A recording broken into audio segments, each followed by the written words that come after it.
주께서 기쁘게 받아준 줄 믿습니다. 나는 영광 돌리겠습니다. 나는 주님 이름을 아버지 하나님 빛내겠습니다. 나는 주님의 말씀을 붙들고 주님을 따라가는 그 길을 가겠습니다. 오늘도 귀하게 섬기는 아버지 하나님 반주자, 아버지 하나님 귀하게 또 아버지 하나님 남아서 삶이 피곤한 가운데도, 육신이 피곤한 가운데도 이곳에 서서 아버지 하나님 입술을 벌려 주님을 찬양하는 귀한 성도님들이 귀한 마음을 바라보시고, 오늘도 아버지 하나님 이들에게 아버지 하나님 갑절히 은혜를 부어 주시옵소서. 내가 너희 수고를 알고 있고 내가 너희 그 나를 향한 그 마음을 알고 있다는 그 세밀한 음성을 아버지 하나님 들려주셔서 이들이 아버지 하나님 또한 이곳에서 말씀을 통하여서 충전을 받고 아버지 하나님 치유되고 회복되어서 또 아버지 하나님 세상에 나아갈 때 빛과 소금이 되어서 주위를 밝히면서 주님 나라를 확장하게 해주시옵소서. 또한 아버지 하나님 말씀 은혜를 사모하는 아버지 하나님 우리 성도님들에게 갑절히 우리 은혜를 베풀어 주셔서 깨닫고 아버지 하나님 삶에 적용할 수 있도록 그들이 믿음을 견고하게 붙들어 주시옵소서. 연약한 지체들이 있습니다. 그 심령에 아버지 하나님 상한 심령들을 치유해 주시고, 육신이 아버지 하나님 질병이 있는 자들에게는 주의 보혈을 덮어주시고 말씀이 아버지 하나님 생기를 불어넣어 주셔서 치유되고 회복되는 역사가 일어나게 해 주시옵소서. 오늘도 주의 이름만 이곳에서 높임을 받고 우리 왕 되신 아버지 하나님 예수님 이름만 이곳에서 빛나게 해 주옵시기를 간구하며 예수님 이름으로 기도합니다. 아멘.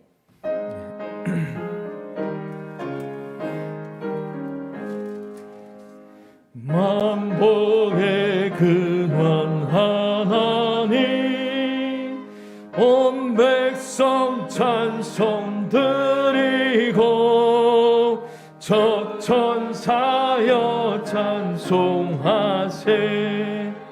찬송 성부 성자 성령. 아멘.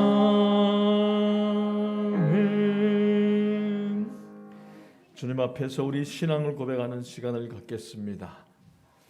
전능하사 천지를 만드신 하나님 아버지를 내가 믿사오며 그 위아들 우리 주 예수 그리스도를 믿사오니, 이는 성령으로 잉태하사 동정녀 마리아에게 나시고 본디오 빌라도에게 고난을 받으사 십자가에 못 박혀 죽으시고 장사한 지 사흘 만에 죽은 자 가운데서 다시 살아나시며 하늘에 오르사 전능하신 하나님 우편에 앉아 계시다가 저리로서 산자와 죽은 자를 심판하러 오시리라. 성령을 믿사오며 거룩한 공교회와 성도가 서로 교통하는 것과 죄를 사하여 주시는 것과 몸이 다시 사는 것과 영원히 사는 것을 믿사옵나이다. 아멘.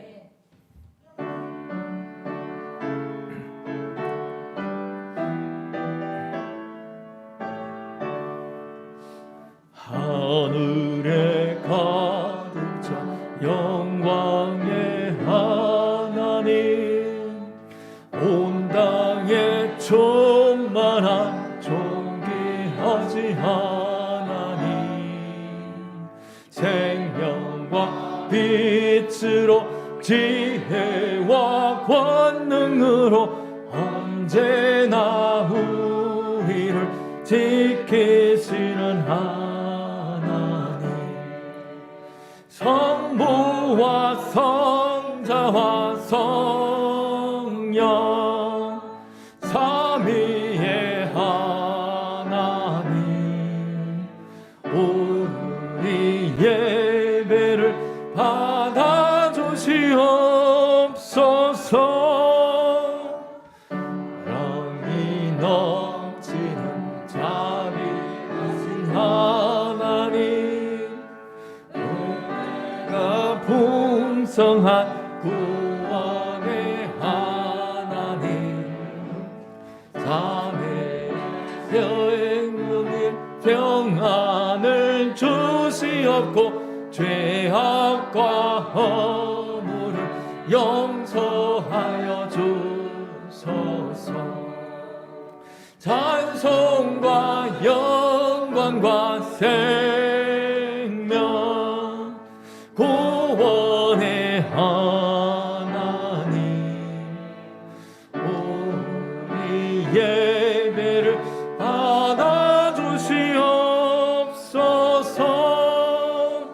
연약 심령을 곧게 세워주시고 우둔한 마음을 지혜롭게 하시고 주의 뜻 받들어 참되게 살아가며 주 말씀 따라서 용감하게 하소서.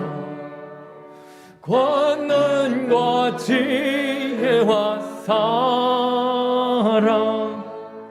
은혜의 하나님 우리 예배를 받아주시옵소서. 주 앞에 나올 때 우리 마음 기쁘고 그 말씀 힘되어 새 희망이 솟는다.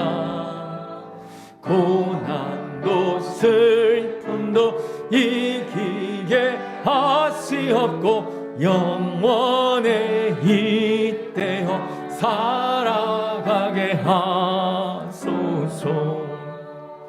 우리의 사랑과 기쁨 생명의 하나님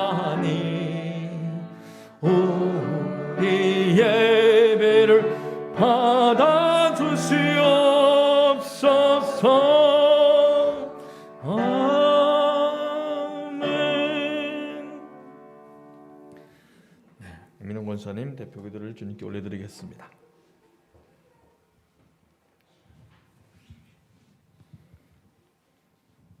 하나님 아버지 감사합니다. 한 주간 세상에서 살다가 주님 앞에 나와 예배하게 하시니 감사와 찬양드립니다. 우리들을 사랑하시어 주님의 뜻에 함께 살게 하시고 옳은 길로 인도하시며 우리의 삶을 귀한 것, 제일로 좋은 것으로 주시니 감사드립니다. 한 주간 돌아볼 때 내 생각과 내 마음을 주님께 온전히 드리지 못했음을 회개합니다. 주님은 우리 안에서 우리의 자아가 드러날 때마다 다시 한번 우리를 돌아보게 하시고 우리의 생각에 눌려갈 때도 주님은 그 마음에 이해해 주시고 그릇된 생각을 돌려주시고 마음의 사랑으로 인도해 주심에 감사드립니다. 우리가 주님과 함께 간다 하면서도 그렇지 못한 것들에 주님의 마음을 알지 못하고 깨닫지 못하고 지나가는 것이 있음에 무지함을 느낍니다. 주님 이 시간 다시 한번 주님 앞에 온 마음으로 결단하며 나가는 시간 되게 하옵소서. 우리를 제일로 잘 아시고 우리의 삶에 있어 주님과 함께 하시는 시간을 주옵소서. 24시간 주님만 바라보며 나가게 하옵소서. 기도와 말씀만이 살 길이고 주님의 동행하심은 날마다 체험하게 하옵소서. 나라를 위해 기도합니다. 이 나라의 위정자들이 세력 다툼 이기적인 생각과 내 것만을 주장하는 것을 알게 하시고 정치가 국민들의 아픔과 고통을 헤아리며 나갈 수 있게 하옵소서. 그러기에 믿는 저희들이 먼저 나라를 위해 기도하게 하옵소서. 또한 코로나로 인해 힘들다 하지만 이 위기에 기회로 전환되게 하옵소서. 전하는 교회를 주님께서 세우셔서 이 지역을 살리는 생명의 공동체, 사랑의 공동체로 되게 하시고 이 지역에 맡겨주신 영혼들을 위해 기도하게 하옵소서. 많은 자녀들이 예수님을 알 수 있도록 더욱 전하며 주님을 드높이는 사명되게 하옵소서. 저희 교회 성도님의 기도 제목이 있습니다. 그 기도에 응답받고 나갈 수 있도록 인도하여 주옵소서. 우리의 삶은 내 것이 아니고 주님 것임을 인정하는 하루하루 되게 하옵소서. 단에 세우신 귀한 목사님 영육간에 강건하게 하시옵고 우리들의 기도를 통해 더욱 힘찬 발걸음 되게 하옵소서. 저희들의 날마다 기도를 올려드려 목회 주님과 함께하는 목사님 되게 하옵소서. 승리를 주신 주님께서 잘했다 칭찬받는 저희들 되게 하옵소서. 예배를 돕는 자들에게 더 큰 복을 주시고 끝까지 주님을 붙드는 삶 되게 하옵소서. 사랑이 많으신 주님 예수님의 이름으로 감사하며 기도드렸사옵나이다. 아멘.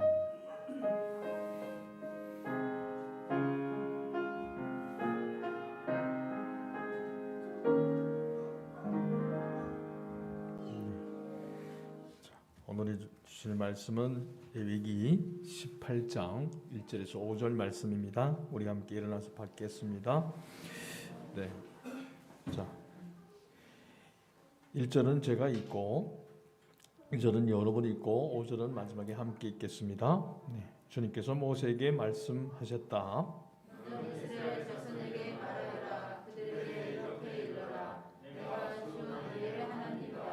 너희는 너희가 살던 이집트 땅이 풍속도 따르지 말고 이제 내가 이끌고 갈 땅 가나안의 풍속도 따르지 말아라. 너희는 그들이 규례를 따라 살지 말아라.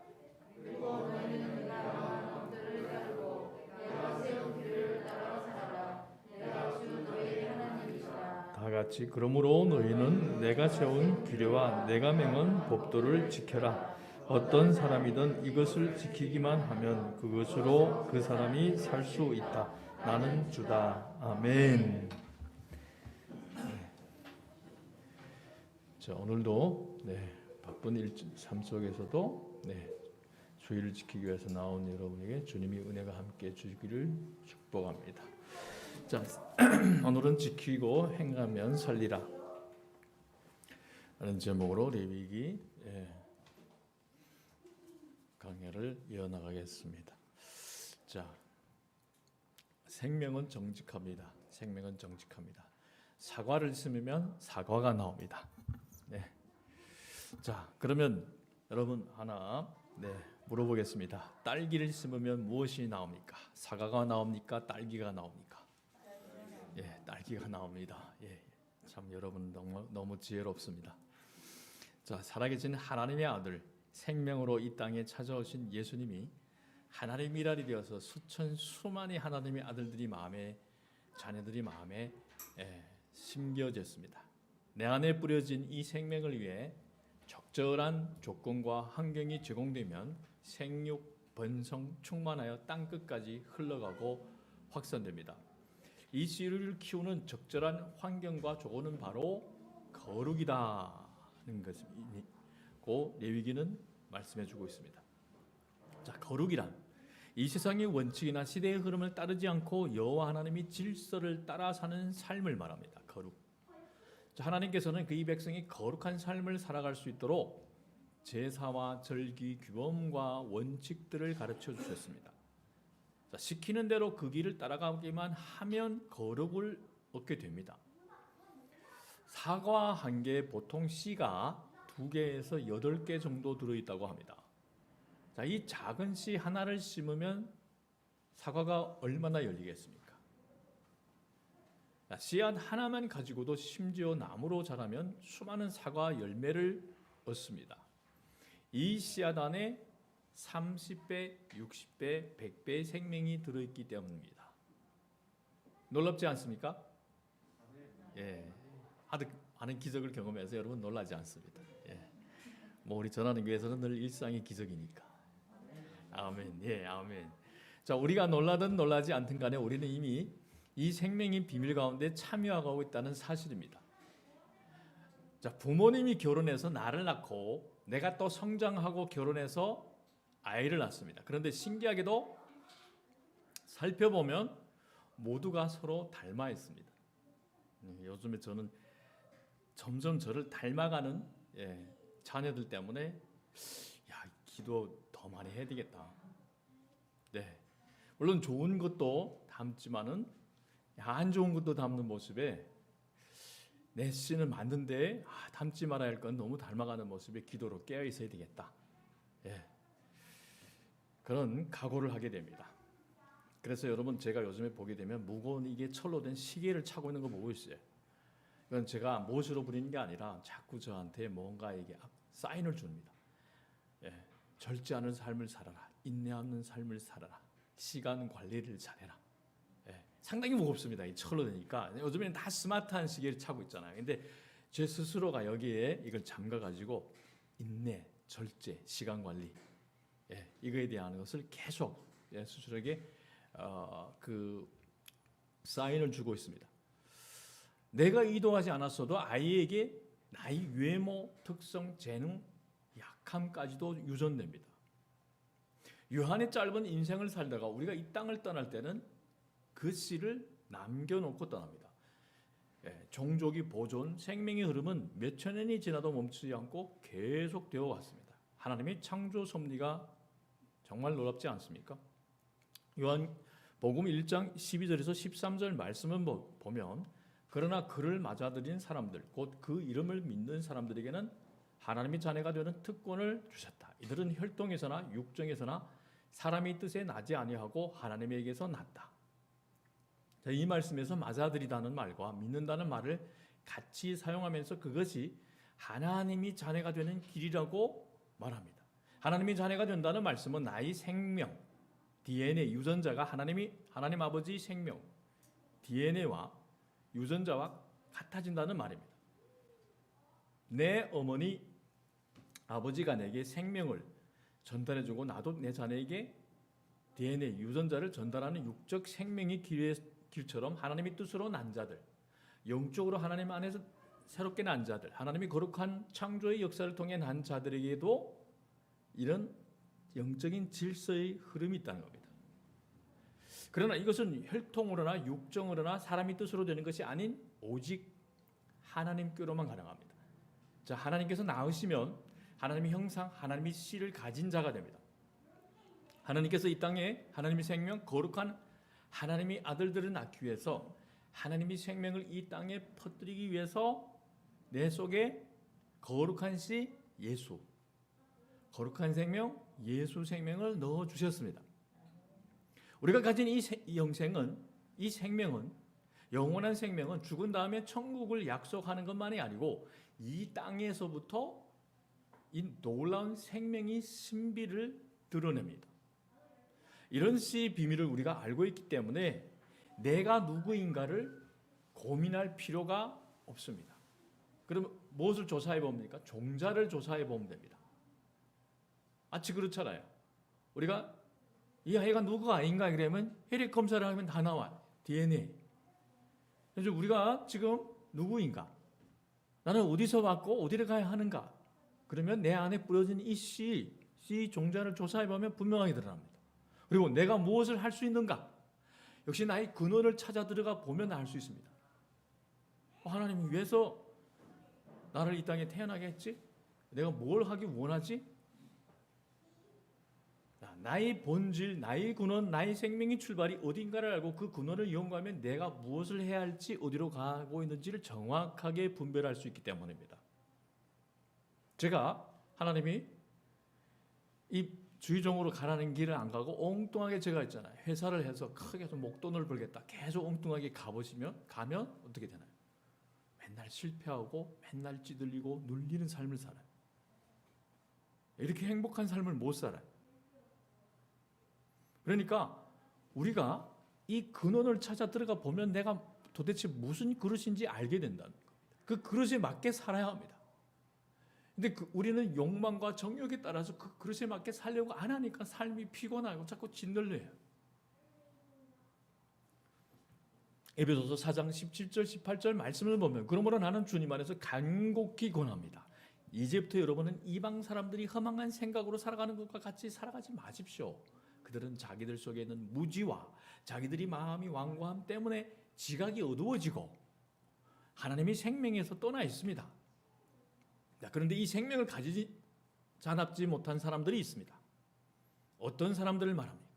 이방인처럼 행하고 마음에 허망한 생각을 따라 살고 지각이 어두워지고 무지함과 마음이 완고하게 된 사람들입니다. 그들은 하나님의 생명으로부터 떠나 있다고 말씀합니다. 창세기 1장에서 창조의 순서를 보면 여러분 잘 관찰해 보십시오. 사람을 만들기 전에 누구를 만들었습니까?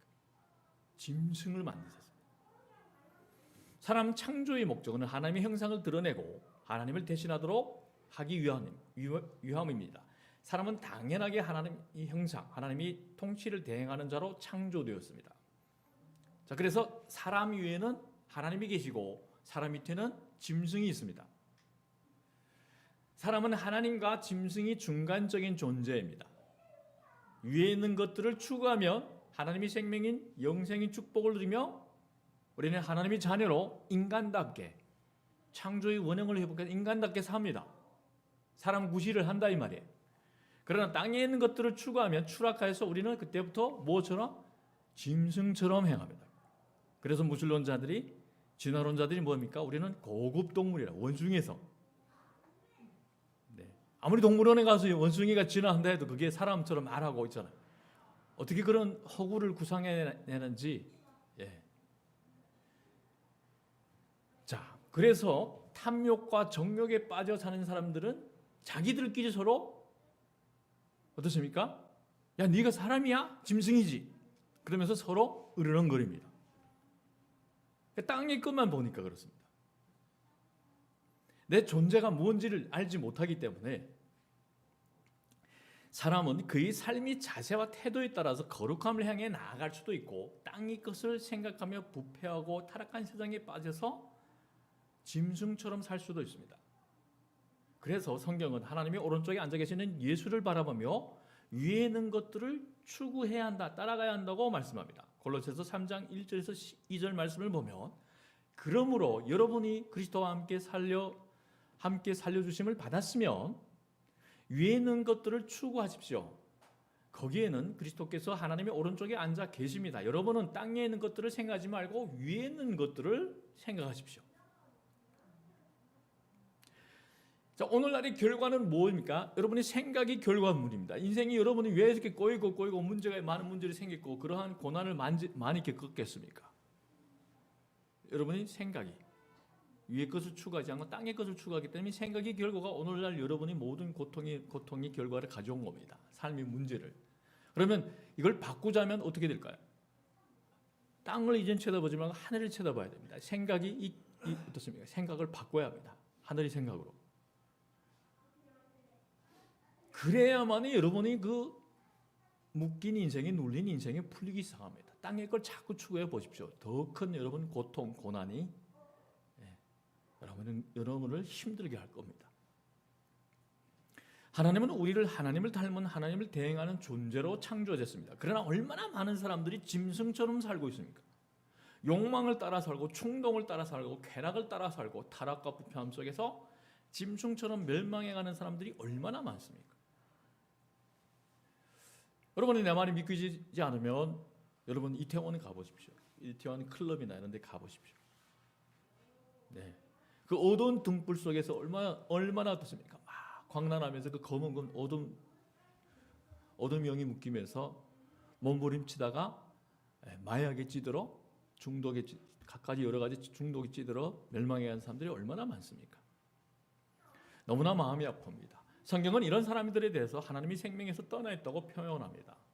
그러나 우리는 하나님의 형상으로 창조되었기 때문에 분명히 좋은 종자를 가지고 있습니다. 하나님께서 우리에게 주신 구원이라는 말은 우리 안에 영생, 하나님이 생명이란 종자를 주셨다는 뜻입니다. 그러나 많은 사람들이 이 구원을 죽은 다음에 좋은 곳으로 갈 수 있는 티켓, 그냥 티켓 그 정도로만 생각합니다. 하나님의 자녀가 되었다, 천국 백성이 되었다, 하나님 나라의 시민이 되었다는 말은 단순하게 신분상의 변화를 말하는 것이 아니라 이 종자의 성분이, 종자의 특성, 이 종자가 갖고 있는 놀라운 잠재력이 나타나고 보여지는 것과도 포함되어 있습니다. 우리 안에 하나님의 생명이 숨어있기 때문에 우리가 성장할수록 우리에게서 점점 하나님의 생명이 드러나는 날 것이라는 말입니다. 자, 말하는 것이나 행동하는 것이나 표현하는 것이나 사람을 대하는 태도가 점점 변화되고 성장하게 될 것입니다. 신앙이 성장될수록 훈련을 받을수록 점점 예수님을 닮아가며 예수 행기를 풍기게 됩니다. 거룩한 삶, 경건한 삶, 예수님처럼 사는 삶, 이것이 구원받은 하나님이 백성들에게 주신 생명의 속성이요 본질입니다. 베드로후서 1장 3절에서 4절 말씀은 이렇게 말씀합니다. 하나님께서는 우리가 그를 알므로 말미암아 생명과 경건에 이르게 하는 모든 것을 그의 권능으로 우리에게 주셨습니다. 하나님은 우리를 부르셔서 그의 영광과 덕을 누리게 해 주신 분이십니다.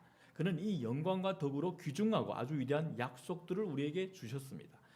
그것은 이 약속들로 말미암아 여러분이 세상에서 정욕 때문에 부패하는 사람이 되는 것이 아니라 하나님의 성품에 참여하는 사람이 되게 하시려는 것입니다. 씨를 주셨을 뿐만 아니라 생명과 경건에 속한 모든 것을 주셨다 이거예요. 이 씨는 적절한 환경과 조건을 주셔서 그 조건이 받침되어야 그 씨가 정상적으로 잘 자라서 하나님께서 의도하시는 대로 성장합니다. 또 하나님은 이 씨가 적절한 환경과 조건의 뒷받침 속에서 하나님이 의도하던 대로 성장하기를 원하십니다.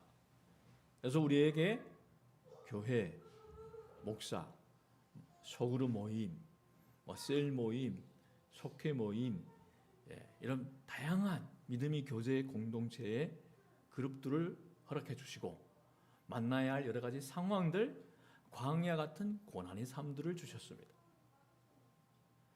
그리고 이를 통하여 우리로 하여금 경건을 훈련하여 하나님의 성품에 참여하는 자로 예수님처럼 거룩한 성품으로 살아가도록 이끌어 주십니다. 이렇게 하나님 앞에 훈련된 자만이 만나는 모든 사람들을 살리는 전도자로 주님과 동행하는 자의 삶을 살아갈 수 있습니다. 우리가 이 말씀에 대한 정확한 풀이를 우리가 깨닫지 못하면 우리가 아무리 어쩌나요? 주님과 행복한 동행, 24시간 주님과의 동행 외쳐보세요. 안 이루어져요. 성경이 말씀에 있잖아요. 정확하게 내 마음속에 흘러들어와서 그것이 내 영혼을 적시고 내 영혼을 잡아주어야만이 살 수 있는 거예요.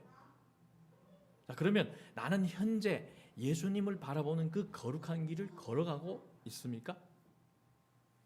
그렇다면 하나님이 생명과 영생을 가진 자들은 어떻게 살아야 하는가? 어떻게 하면 예수님처럼 살 수 있을까요? 그 해답을 가르쳐주는 책이 바로 레위기입니다. 레위기는 1장에서부터 17장과 18장에서부터 27장 이렇게 크게 두 부분으로 나눠 볼 수 있습니다. 1장에서부터 17장은 제사법을 가르쳐주면서 우리가 하나님께 나아가는 길, 하나님께 나아갈 수 있는 길이 무엇인가를 가르쳐줍니다. 18장에서부터 27장은 거룩한 백성으로서 어떻게 우리가 하나님과 동행할 수 있는가를 가르쳐주는 내용들이 병렬구조로 되어 있습니다. 거룩이란 세상과 구별되어 여호와 하나님의 질서를 따라 사는 새로운 삶의 형태입니다. 우리는 하나님께 속한 사람이기에 더욱더 하나님의 사람답게 거룩하게 구별되어 살아야 합니다. 이처럼 우리가 하나님의 사람답게 거룩하게 구별되어 살아가는 삶을 살아갈 수 있도록 하기 위하여 하나님께서 우리에게 성막을 주시고 제사장을 주시고 제사법을 가르쳐 주셨습니다. 그 이유는 우리가 하나님의 자녀답게 살기 원해서입니다. 하나님의 씨를 가진 자로서 하나님의 생명이 살아날 수 있는 적절한 주변적인 여건을 조성해서 이 생명이 고갈되지 않고 이 생명이 타락하지 않고 계속 하나님을 향해 나아갈 수 있기를 간절히 바라시기 때문입니다. 그래서 우리는 하나님과 동행하고 하나님 백성으로 살 수 있는 방법을 레위기를 통해서 분명하게 배워야 합니다. 여러분에게 이야기했지만 유대인들은 가장 먼저 레위기를 배웁니다. 레위기. 이 땅에서 거룩한 하나님 백성으로 어떻게 살아갈 것인가? 하나님의 뜻대로 살기를 원하는 사람들은 늘 자신을 돌아보며 점검을 해봐야 합니다. 자, 이전에는 나의 혈기대로 욕망대로 살아왔지만 하나님의 생명의 씨앗이 내 안에 뿌려지고 그 씨가 싹이 돋아나면서부터 나의 본능과 충돌하고 나의 갈망과 부딪히고 세속의 문화와 갈등을 느끼기 때문에 마음이 편안하지가 않습니다. 늘 거룩한 불편함이 우리를 부자연스럽게 합니다. 그건 너무 당연한 일입니다. 이거는 내가 영적으로 불편함을 느낀다는 건 살아있다는 증거예요. 당연한 것으로 받아들이면 그때는 문제가 됩니다. 하나님께서 우리를 하나님의 형상을 가지고 생육하고 번성하고 충만하고 또 오늘 하늘과 땅과 바다에 속한 모든 것들을 정복하고 다스릴 수 있도록 창조하셨고 또 구원하셨기 때문입니다. 이것은 매우 높은 수준의 삶으로 우리를 초대하시는 초청입니다. 자, 하나님이 자녀답게 살려면 하나님의 원칙 기준을 가지고 나의 삶에 적용시켜 나아가야 합니다. 그런데 하나님께서는 그 원칙을 두리뭉실하게 했잖아요. 그저 그렇게 주시지 않고 레위기 18장에서 22장에서 아주 상세하게 디테일하게 너무 자세하게 제시해 놓으셨습니다. 18장에서 20장은 거룩한 성도들이 지켜야 할 구별됨이고 21장에서 22장은 특별하게 더 많은 구별됨을 가져야 할 제사장들이 삶을 말하는데 그 속에서 네 가지 원칙을 여러분과 함께 나누고 싶습니다.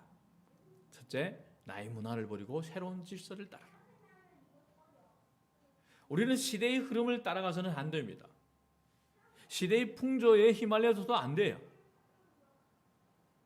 다 사람들이 이렇게 하는데, 이래야 살 수 있는데. 그러니까 표상에 세상은 자꾸 우리로 하여금 눈에 보이는 것에 휘둘리게 만듭니다. 그런데 세상에 창조를 할 때 우리는 무엇으로 하나님이 먼저 나갔나요? 말씀이 나가고 그 능력이 이 표상으로 보이는 것으로 나타났습니다. 이 표상이 뒤에 있는 그 말씀을 우리는 봐야 돼요. 말씀이 능력을 봐야 됩니다. 그게 바로 영안이 열린다는 겁니다. 이 현상을 보지 않고 그 현상 너머에 있는 그 말씀이 능력이, 말씀이 구조. 그리고 보게 되면 다른 사람들은 막 있잖아요.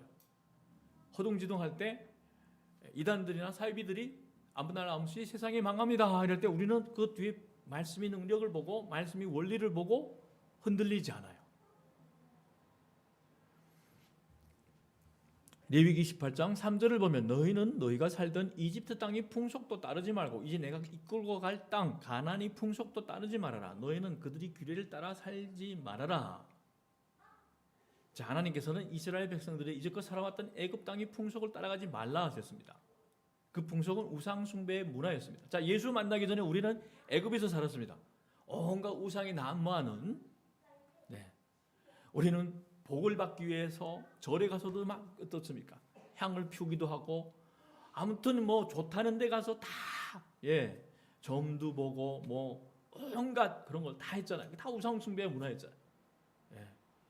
저도 마찬가지였어요. 저희 어머님도 아들 하나 귀하게 자라게 하겠다고 그냥 가는 데마다 다 빌고 바다 부적 있잖아요. 부적 맨날 저를 차고 다니게 하고. 출애굽하기 전 모세를 통해 주셨던 10가지 재앙은 그들이 믿었던 우상들이 거짓 신이라는 것을 하나님께서 하나씩 보여주시는 역사였습니다.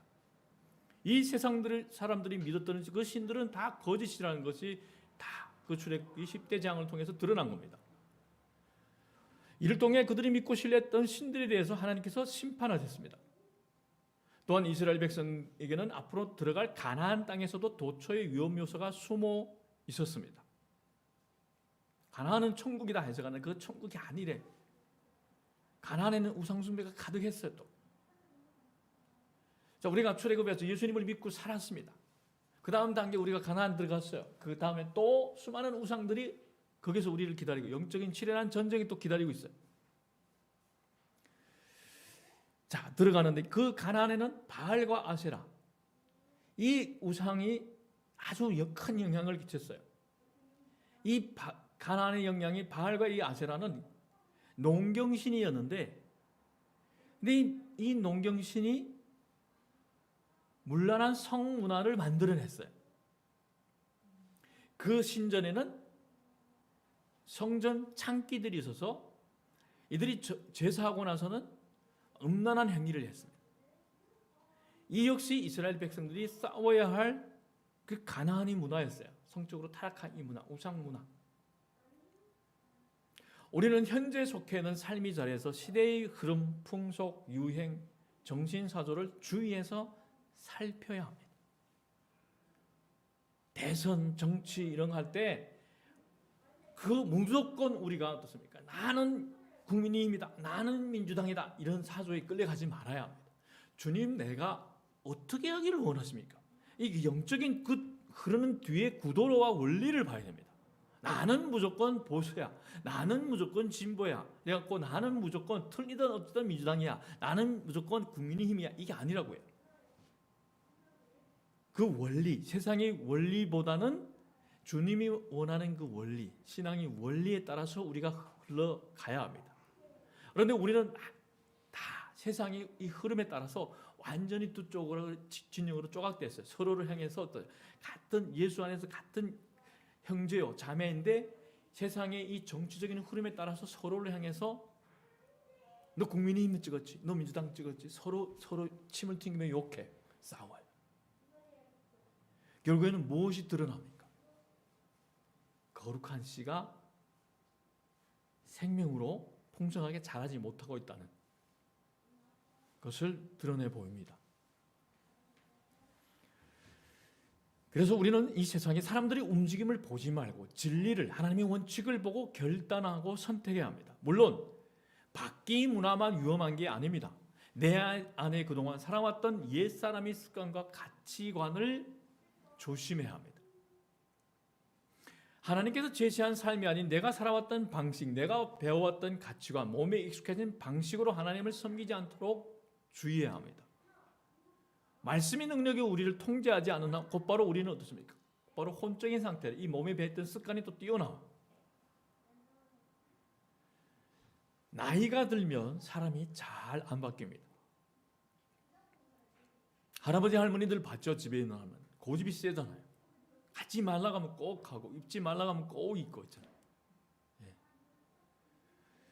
자, 우리 뇌의 구조가 나이가 들수록 살아왔던 방식, 익숙한 것을 따라하기를 좋아합니다.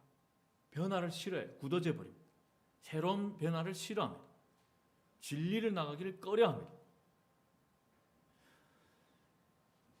그러나 하나님을 사랑하고 그 말씀 듣기를 좋아한다면 매일 성경은 창조형이에요.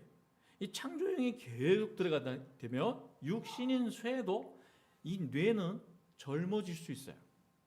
뇌과학을 알게 되면 하나님의 그 창조의 섭리가 있습니다. 성령은 창조형이에요. 이거 계속 들어가서 우리가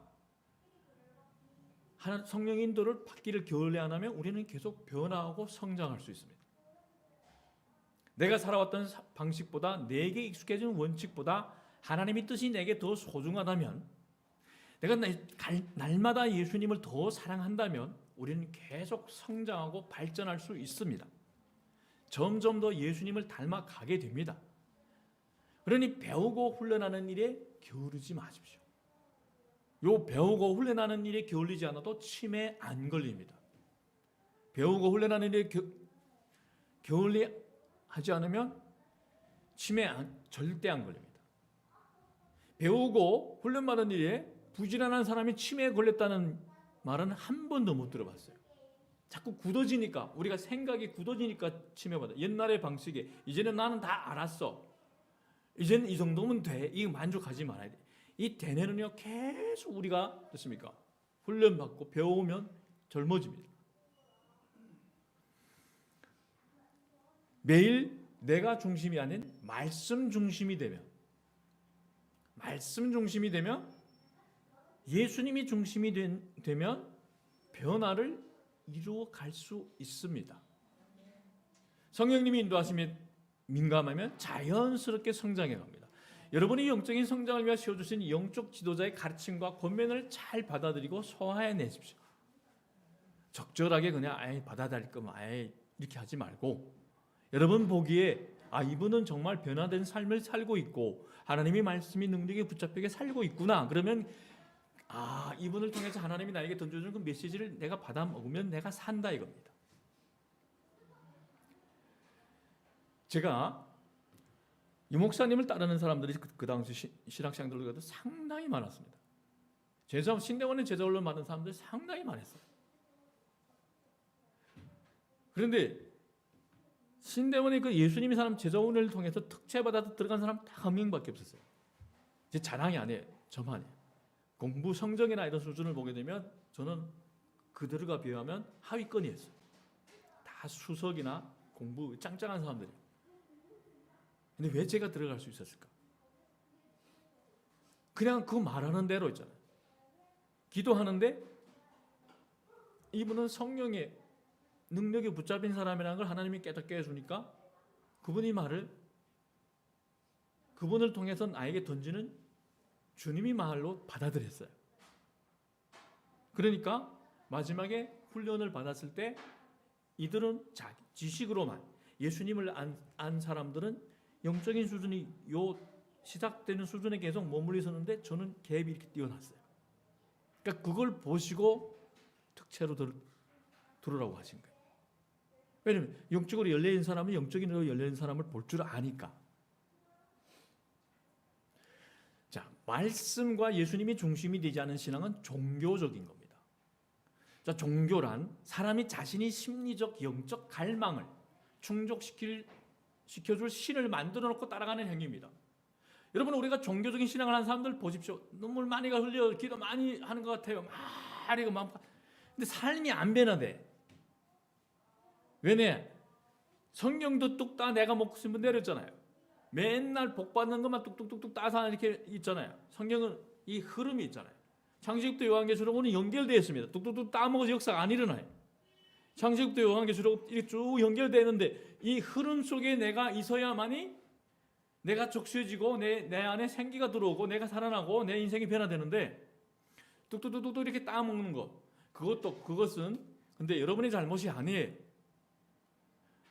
우리가 한국의 기독교의 문화의 역사를 아시아권에서 한국의 기독교 문화는 상당히 깊은 영향을 끼쳤습니다. 근데 한국은 그때 당시에 6.25 전쟁 이후에 그 암흑의 시대에 교회가 온전한 복음보다는 기복적인 복음을 막 뿌리게 앞섰어요. 치유, 회복, 축복 이걸 막 뿌렸어요. 여도성공교회 중심으로 해서 급성도로 성장했어요.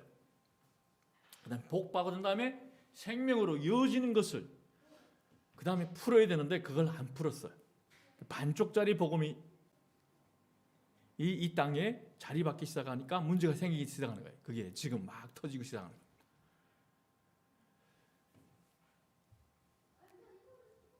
그래서 이 종교는 종교적인 행위는 내가 만들어놔요. 그 신은 내 영적인 그 충족을 시켜주는 신을 넣고 어떻습니까? 무당이 아니면 무당이에요. 비나이다 우리 집에 어떻습니까? 기업 하나 주십시오. 우리 집에 뭐 화로운 별장 하나 주십시오. 우리 돈 얼마 주십시오. 옛날에 그 개그 콘서트 있잖아요. 5천만 땡겨주세요. 이런 거 있잖아요. 컬투 했나요? 맨날 이런 신앙이 된 겁니다. 종교적으로 그냥 돈 주십시오. 그냥 가다가 집 좋은 별장 보게 되면 저 집 살 돈 주십시오. 좋은 차 보게 되면 저 차 살 돈 주십시오. 이런 게 된 겁니다. 참된 신앙은 나의 중심이 아닙니다. 내 중심이고 사람 중심인 것은 이거는 종교적인 행위입니다. 참된 신앙은 십자가 복음을 통해서 예수님과의 인격적인 만남으로 시작됩니다. 십자가 복음이 뭡니까? 예수님이 십자가에서 나 같은 죄인을 위해서 돌아가셨어요. 내 모든 죄를 짊어지고 돌아가셨어요. 그것을 내가 믿고 받아들이면 나는 예수님과 연합해서 부활할 수 있어요. 영원한 생명이 내 안에 들어와. 그것을 믿는 순간에 계속 예수님 있잖아요. 예수님과 그 진한 인격적인 만남. 그 사랑에 빠지기 시작하면 그때부터 진정한 신앙이 출발이 되는 겁니다. 주님과의 친밀한 교제와 사귐을 통해 그분을 알아가야 합니다. 인격적인 관계를 누린다는 것은 알아가는 거예요. 알아가서 그분을 따라가고 닮아가는 겁니다. 내 기준이 아닌 그분이 기준이, 내 원칙이 아닌 그분이 원칙이 항상 내 삶의 우선과 원칙이 되어가는 겁니다. 처음에는 쉽지 않습니다. 다 막 그분을 따라가게 되면 내가 세상의 기준으로 봤을 때는 엄청난 손해와 피해를 입을 것 같아. 그런데 그 길을 뚫고 나가면 어느새 점점 어떻습니까? 넓어집니다. 사는 것 같은데 내가 죽는 것 같은데 죽을 것 같았는데 내가 살아있는 걸 보게 됩니다. 주님께서 신앙의 기준과 원칙을 만드신 것은 다 우리를 보호하기 위해서입니다. 레위기는 그 규칙, 규범과 원칙들을 다 세워놨어요. 이렇게 바운더리를 다 쳐주고 너희들이 이걸 지켜야 이 바운더리 안에 있어야 산다. 하나님의 절절한 그 사랑의 호소입니다. 하나님의 질서를 따라서 행하면 우리가 복을 받고 우리에게 유익하고 우리에게 안전하고 우리가 잘 살게 됩니다. 우리가 따를 질서는 오직 하나님의 말씀을 통하여 정하여 주신 기준과 원칙입니다. 그러면 나의 삶은 무엇을 기준과 원칙으로 지금 살아가고 있습니까? 둘째, 하나님과 화목하기를 힘쓰라. 우리 안에 하나님과 친밀하게 교제하고자 하는 갈망이 있어야 합니다. 매일 난 오늘과 하나님과 또 사랑에 빠질 거야. 나 오늘 하나님과 정말 진한 사랑에 빠질 거야. 친밀한 교제와 할 거야. 이런 갈망이 있어야 합니다. 갈망이 있는 자에게 은혜가 부어집니다. 우리가 레위기 19장 4절에서부터 8절 말씀을 보면 제가 읽어드리겠습니다. 너희는 우상들을 의지해서는 안 된다. 쇠를 녹여 너희가 섬길 신상들을 만들어서도 안 된다. 내가 주 너희 하나님이다. 너희가 나 주에게 화목제로 희생제물을 가져올 때는 너희가 드리는 그 제사를 나 주가 즐거이 받게 드려라. 제물은 너희가 나 주에게 바친 그날로 다 먹어야 하지만 그 다음 날까지는 두고 먹어도 된다. 그러나 사흘째 되는 날까지 남는 것을 불에 태워야 한다. 사흘째 되는 날에는 그 남은 제물을 먹으면 그 행위가 역겨운 일이다. 제물이 허력이 없어지고 말 것이다. 날 지난 제물을 먹는 사람은 누구나 벌을 면하지 못한다. 나 주에게 바친 거룩한 것을 그가 더럽혔기 때문이다. 그런 사람은 자기 백성에게서 끊어질 것이다. 자, 하나님과 화목하기 위해서 두 가지를 지켜야 합니다. 먼저 하나님께서 싫어하는 것이 무엇인지, 기뻐하시는 것이 무엇인지 알아야 한다는 겁니다. 하나님께서는 우상 숭배를 가장 싫어합니다. 하나님이 아닌 헛된 것들을 통해 그릇된 열망을 품지 말아야 합니다. 하나님은 우리가 순전한 마음으로 주님께 나오기를 원하십니다. 사랑은 순수한 거예요. 항상 하나님이 기뻐하시는 화목제물로 나를 드릴 수 있기를 바라야 합니다. 화목제물을 드릴 때는 하나님께서 기쁘게 받으시도록 드려야 합니다. 그러려면 먼저 하나님이 마음을 읽고 얻어야 합니다. 가인과 아벨이 제사가 그것을 알려주는 겁니다. 아벨은 하나님의 마음을 읽었어요. 가인은 어떻습니까? 하나님의 마음을 읽지 못해 내 생각대로 더 제물을 올려놓은 거예요. 자, 내 욕심대로 살면요 절대로 하나님과 가까워질 수 없습니다. 그래서 어떤 자들은 이야기합니다. 지식만, 머리만이 커서 머리만 이렇게 가득하고 몸은 허약해요. 그래서 휘청휘청하는 하나님 음성을 자기가 못 들으니까 이제 하나님과 친밀한 교제와 사귐, 하나님의 음성을 듣는다는 거는 다 그거는 정확하지 않아요. 자기 욕심대로 사니까 지식만 커가지고. 하나님과 가까워지려면 하나님이 어떤 분인지를 알아야 합니다. 자, 우리가 이것을 부부 관계로 생각해 봅시다. 사랑에 빠진 남녀를 보면, 자, 우리가 다 지금 잠시 동안 우리가 순수한 시대를 갑시다. 지금은 우리가 다 많이 오염됐고 여러 가지 지금 생각이 그 순수함을 많이 잊어버렸어요. 너무 성숙해졌기 때문에 자, 우리가 옛날에 그 사랑에 빠졌던 그 순수한 시대, 달을 보면서 그네를 생각하며 그 남자를 생각하면서 잠을 못 이루던 그 순수 시대로 한번 돌아가 봅시다. 영화의 장면은 잠깐, 정말 간다는 게 아닙니다. 잠깐 사랑에 빠진 남녀들을 생각해 보면 늘 둘이 함께 있고 싶어합니다. 그 사람과 같이 있으면 행복해질 것으로 기대하고 사랑에 빠지면 어떻습니까? 24시간 이게 풀가동이 돼요. 피곤하지 않아요. 아빠 엄마가 뭘 시키면 너무 피곤해. 짜증이 나는데 그 사람을 생각하면 피곤하지 않아요. 잠을 안 자도 피곤하지 않아요. 남자들은 더 해요. 그냥 전화 있잖아요. 여자 하나 뭐 그러게 되면 정신없이 뛰어가. 마치 어떻습니까? 24시간 곤빛이 아니하면 독수리 날개가 치며 올라가는 그 능력들을 막 발휘합니다. 어디서 그런 에너지가 나오는지 몰라요. 그것이 사랑의 능력입니다. 사랑이 날아와요. 그렇게 24시간 곤빛이 아니하고 독수리가 날개치며 올라가는 그 능력들을 뿜어내게 합니다. 그런데 아이러니한 것은 그렇게 뜨겁게 하나님 사람이 없으면 못 살 것 같아. 죽을 것 같아. 그런데 뜨겁게 사랑하고 결혼했으면 오래 사랑하며 행복하게 살아야 정상인데 우리 현실을 보면 그렇지 않다는 겁니다. 무엇이 문제입니까? 무엇이 문제입니까?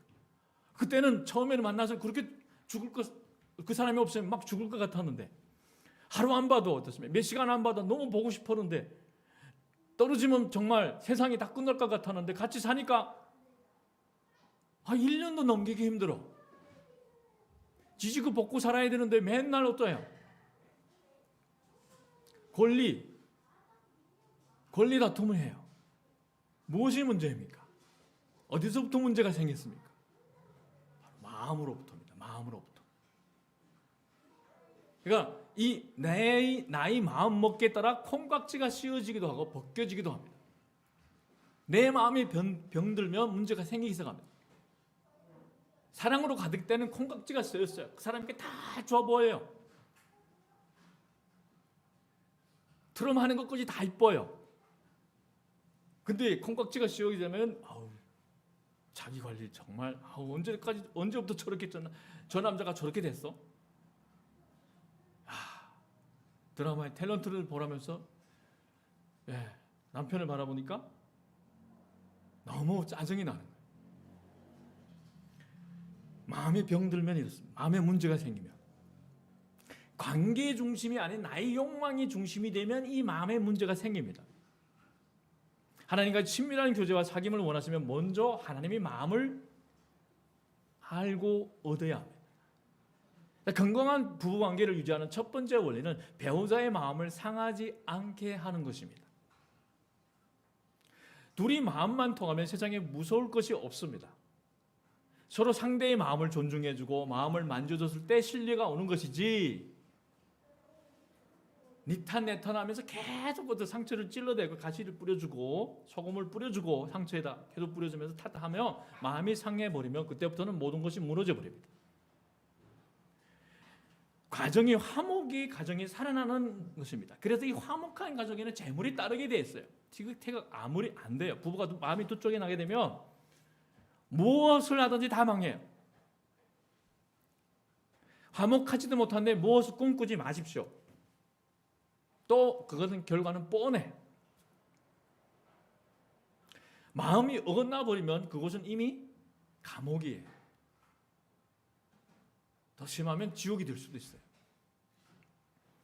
사람은 관계의 지향적인 존재입니다. 관계를 통해서 행복과 불행을 확인합니다. 자, 부부는 촌수가 없다고 합니다. 그런데 뭐죠? 돌아놓으면 남이에요. 그건 뭐 마음이 떠나버리면 세상에 그런 원수가 없어요. 그렇게 24시간 막 그 사람을 위해서 어쩌습니까? 독수리 날개 치듯이 하다가 돌아누운 다음에 서로 어떻습니까? 막 그 흉을 보잖아요. 감춰졌던 거 막 흉을 보잖아요. 내가 살 때 저 사람 어쩌고 막 있잖아요. 그렇게 초기에는 만나서 물고 빨고 하다가 이 사람이 없으면 죽을 것 같았는데 돌아서니까 남의 원수가 돼버린 거예요. 가장 큰 행복을 주는 관계도 부부관계고 가장 큰 상처와 아픔을 주는 관계도 부부관계입니다. 때문에 정말 소중한 관계라면 예의를 지키고 존중해줘야 해요. 내가 존중받고 사랑받아야 한다면 그 사람도 당연히 존중받고 사랑받아야 돼요. 하나님과의 관계도 동일한 원리입니다. 우리가 주님을 사랑하면 그분이 마음을 만져야 합니다. 그분이 마음을 만져야 합니다. 그분이 마음을 알아야 합니다. 사랑으로 그분이 마음에 화답을 해줘야 합니다. 레위기 18장에서부터 22장은 특별한 성결한 삶을 강조하고 있는데 우리가 하나님 앞에서 성결해야 할 이유는 하나님과의 관계에서 화목하기 위함입니다. 하나님께서는 우리가 화목하기 위해 그분이 기뻐 받으시는 예배의 원칙을 우리에게 가르쳐줍니다. 그분이 마음과 원하시는 코드에 맞는 원칙을 말씀을 통하여 가르쳐주고 계십니다. 우리가 거룩함을 잃어버리면 하나님과의 관계가 깨집니다. 그 전날에 가서 그냥 어디 가서 술 팍 마시고 와서 교회 성전에 하나님 나 어제 받았어요. 하나님 음성 들렸어요. 이거 어떻게 해야 됩니까? 이거 다 응답 받을 수 있겠어요? 거룩함의 비결은 화목의 원칙을 놓치지 않는 겁니다. 하나님이 싫어하신다면 그 모양이라도 버려야 합니다. 레위기 22장 20절에서는 너희는 어떤 것이든지 흠이 있는 것을 바쳐서는 안 된다. 그것을 바치면 나 주가 너희를 반기지 않을 것이다. 주님이 기쁘게 받아들이는 예물이 있고 받지 않은 예물이 있습니다. 우리가 드린 예배 중에는 하나님께서 받으시는 것이 있고 받지 않으시는 것이 있습니다. 가인의 예배나 사울 왕의 예배처럼 하나님께서 거절하시는 예배를 드리지 않도록 조심해야 합니다. 하나님과 매일매일 친밀한 교제와 사귐을 가져야 합니다. 교제가 끊긴 채로 3일 동안을 넘기지 말아야 합니다. 이것이 비결입니다. 매일 새롭게 그분 앞에 나아가서 새로운 감각과 새로운 느낌을 가지고 주님을 경험하고 찬양하고 기도하고 예배 드리십시오. 다른 것이 우리 마음의 우상으로 채워져 있으면 우리 관심이 하나님부터 멀어지게 됩니다. 절대 하나님과 교제가 끊인 채로 3일을 살지 말아야 합니다. 성경 레위기는 그것을 이야기하고 있어요. 3일을 넘기지 말라요. 3일. 오늘 많은 교인들이 관계적 신앙이 아닌 종교적 신앙생활을 하고 있습니다. 인격적인 하나님과의 만남이 아니라 형식을 만들어 놓고 그 종교적인 의식만 따라갑니다. 내 삶에 아무런 영향력을 주지 못하고 나를 복주시는 하나님, 나에게 유익을 주는 하나님 정도로만 믿고 따라갑니다. 혹시 하나님과 교통도 안 되고 그냥 일반적으로 내 소원만 비는 비인격적인 관계로 나아가는 것은 아닌지 점검해 봐야 합니다. 내 생각, 내 가치관 속에서 하나님께서 통제하고 있는 영역이 얼마나 됩니까? 퍼센트지를 한번 들여다보십시오. 셋째, 제사장은 더 특별한 구별됨으로 나아가야 합니다. 자, 제사장이라면 일반 백성과는 다른 더 특별한 구별됨을 가져야 한다는 말씀입니다. 제사장은 하나님을 위하여 구별된 사람이고 이 땅을 거룩하게 해야 할 지도자이기에 여러 가지 금지 규정을 통해 일반 백성에게 요구하는 거룩의 수준보다 더욱 높은 구별됨이 요구되었습니다. 그런데 예수님이 오신 후에 우리 모두가 다 왕 같은 제사장으로 부름받았습니다. 베드로전서 2장 5절 말씀을 보면 예수님으로 말미암아 우리는 신령한 제사를 드리는 거룩한 제사장이 됩니다. 다 제사장이 됐어요. 그러면 제사장은 삶이 으뜸, 삶이 절대 가치가 하나님께 있습니다. 하나님을 섬기는 제사장이라면 최고의 가치, 삶이 가장 우선순위에 하나님이 계셔야 합니다. 사업을 결정할 때도 당장 내 눈으로 볼 때는 이게 순수익이 엄청난 것 같아요. 근데 하나님 기도하는데 이거 아니다. 멈춰야 합니다. 자칫 처음에 맞들이다가 나중에는 엄청나게 폭망합니다. 그러한 사례가 우리 가운데 엄청납니다. 넷째, 하나님 앞에서 제사장 자격을 갖추지 못하게 하는 것들을 해결해야 합니다. 구약시대 제사장에 대한 하나님의 기대는 매우 높았습니다. 하나님의 영상과 통치 대리자로서의 모델이기 때문입니다. 신약적 이해로는 우리가 영적인 온전함을 갖추기를 하나님께서 원하신다는 말씀입니다. 중보자로서 예수님이 완전한 인격처럼 제사장된 우리에게도 사역에서의 온전함을 요구합니다. 하나님이 자녀, 하나님이 생명을 가진 자에게 높은 수준의 삶을 요구합니다. 이것은 책임일 뿐만 아니라 특권입니다. 하나님이 자녀에게 있어서 섬김은 특권입니다. 우리는 영적으로 섬기는 제사장으로서의 자격을 잃지 않도록 하나님과의 관계 유지에 최선을 다해야 합니다. 매일 한결같이 말씀, 한결같이 기분 나쁘면 있잖아요. 이런 게 아니라 한결같이 말씀과 기도를 붙들며 그리스도의 장성한 분량에까지 도달해야 합니다. 꾸준함, 한결같음이 뭔가 뚫어냅니다. 변덕스러움은 우리에게 독이 됩니다. 그래서 어떻습니까? 정결하게 됨을 위한 회개, 속건제와 속죄제와 하나님과의 약속 관계가 깨어지지 않도록 세상이나 자신을 위해 살지 않고 하나님과 맡기신 영혼들을 위해 늘 섬김이 제물로 화목제, 소제, 번제를 드려야 합니다. 우리로 하여금 제사장 자격을 잃게 하는 요소들을 늘 조심해야 합니다. 하나님은 우리와 교통하기를 원합니다. 매일 우리와 사랑의 관계를 대화를 하기를 원합니다. 우리의 온전한 헌신을 기다리십니다. 우리를 통해서 예수님이 구원의 역사, 곧 구속사가 이 땅에 펼쳐지기를 그분은 간절히 원하십니다. 가장 중요한 것은 우리가 하나님 나라를 위해 살고 주님이 일꾼들로 왕 같은 거룩한 제사장으로 사는 일입니다. 거룩한 제사장으로 사는 길은 오직 말씀을 지키고 행하는 것뿐입니다. 말씀을 지키고 행하는 자만이 거룩한 그 길, 거룩한 자의 삶을 살아낼 수 있습니다. 매일 말씀을 지키고 행하며 예수님이 손을 꼭 잡고 거룩한 제사장으로 살아가는 믿음의 도전을 우리는 멈추지 말아야 합니다. 내가 비록 허물로 실수로 넘어졌다 해도 새로운 날은 또 새로운 시작으로 계속 도전을 멈추지 말아야 합니다. 그러면 우리는 점진적으로 닮아갑니다. 하루아침에 뚝딱 해서 눈을 감았는데 아멘 했는데 예수님을 닮아가 야, 너 예수님이구나. 아니에요. 그건 이단이에요. 그럴 수 없습니다. 점진적입니다. 천천히 이루어지는 겁니다. 말씀을 지키고 행하면 살리라는 주님의 명령에 아멘으로 답하며 믿음이 선배들처럼 코로나 재난 속에서도 흔들리지 않고 믿음의 경주를 달리며 주님을 만나는 그날에 주님으로부터 정말 인정을 받고 주님이 여러분을 위하여서 예배해 두신 그 아름다운 그 멸관, 그 최고의 상급을 받는 여러분이 되시기를 주님 이름으로 축복합니다. 아멘.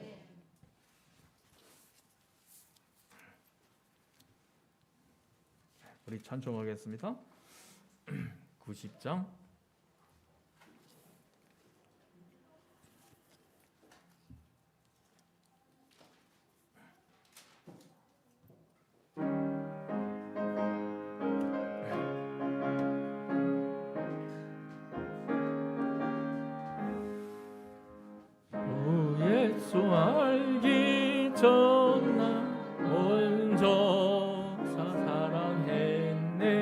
그 크신 사랑 나타나 내 영혼 거듭났네. 늘 계시고 나 주의 안에 있어 저 포도비요 같으니 참 좋은 나의 친구. 내 친구 되신 예수님 날 구원하시려고 그 귀한 몸을 버리사 내 죄를 대속했네. 나 주님을 늘 믿으며 그 손을 의지하고 내 몸과 마음을 바쳐서 끝까지 충성하리. 진실하신 친구여 큰 은혜 내려주사 날 항상 보호하시고 내 방패 되옵소서. 그 풍성한 참 사랑을 네 능히 끊을 소냐. 날 구원하신 예수는 참 좋은 나의 친구. 아버지 하나님, 지키고 행하면 살리라는 아버지는 주님의 아버지는 그 명령에 아버지는 내가 아직 부족하고 연약하지만 아멘으로 화답합니다. 내 노력과 힘으로는 아버지는 할 수 없지만은 주님이 붙들어 주시면 우리는 주님이 원하는 아버지 하나님 그 기준과 원칙을 지켜나며 거룩한 아버지 하나님 자의 주님이 백성이 삶을 이 땅에서 살아낼 수 있습니다. 아버지 하나님 낙심하고 좌절하고 아버지 하나님 힘 빠져 있는 우리 아버지 하나님 사랑하는 성도님들이 있다면 그 마음에 이 시간 주의 생기를 불어넣어 주시고 내와 너와 함께 하고 있다는 임마누엘의 하나님이 나와 함께 하고 있다는 그 확신을 주셔서 오늘부터 이 시간부터 아버지 하나님 지키고 행하며 살아내게 주시옵소서. 그래 우리를 통하여서 우리 하나님을 통하여서 이 공동체를 통하여서 이 주변